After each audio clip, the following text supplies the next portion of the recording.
మే నెల 2026 కుంభరాశి.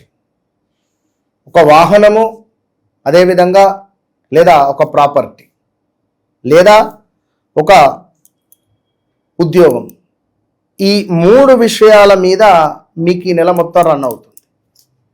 అంటే ఈ నెలలో ఒక వాహనం కొనుగోలు చేయడం కానివ్వండి, అది కారు కానీ, 2 వీలర్ కానీ, లైక్ ఏదైనా కానివ్వండి, లేదా సొంత ఇంటికి వెళ్ళడం కానివ్వండి, లేదా కిరాయి ఇంటి నుండి మరొక కిరాయి ఇంటికి వెళ్ళేటువంటి పరిస్థితులు కానివ్వండి, ఇలాంటి సందర్భాలలో మీకు ఈ నెలలో ప్రాపర్టీలో లాభం రావచ్చును.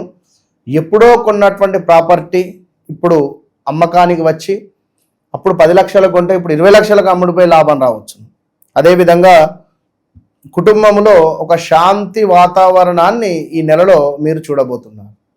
అదేవిధంగా కొత్త పనులు ఏవైతే ఉన్నాయో ఇవి ప్రారంభించేటువంటి సందర్భాలలో కొత్త పనులకు శ్రీకారం చుట్టబోతున్నారు. మరి ఇంతటి శుభ ఆనందకరమైనటువంటి విషయాలలో కొంతమేర వివాహానికి సంబంధించిన ప్రయత్నాలు పనికిరావు, సంతానానికి సంబంధించిన ప్రయత్నాలు పనికిరావు, కొన్ని ప్రయత్నాలు పనికిరావు. ఆ పనికిరాని ప్రయత్నాలు మీరు చేసి బాధపడేటువంటి దానికంటే మరి పనికి వచ్చేటువంటి ప్రయత్నాలే చేసుకోండి. మరి మీ వ్యక్తిగత జాతక రీత్యా ఒకవేళ 7వ భావాధిపతి యొక్క దశ నడిస్తే తప్పకుండా వివాహం జరుగుతుంది.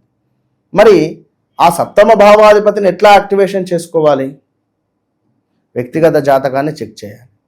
మరి 7వ భావంలో ఉన్న గ్రహం ఏమిటి, అది ఏ నక్షత్రంలో ఉంది, ఎన్ని డిగ్రీస్లో ఉంది విన్నరా? 20 డిగ్రీల చేంజ్ ఉందా, 16 డిగ్రీలకు కింద ఉందా, ఉంటే అది మనకి ఇచ్చే రిజల్ట్ ఎట్లాంటిది?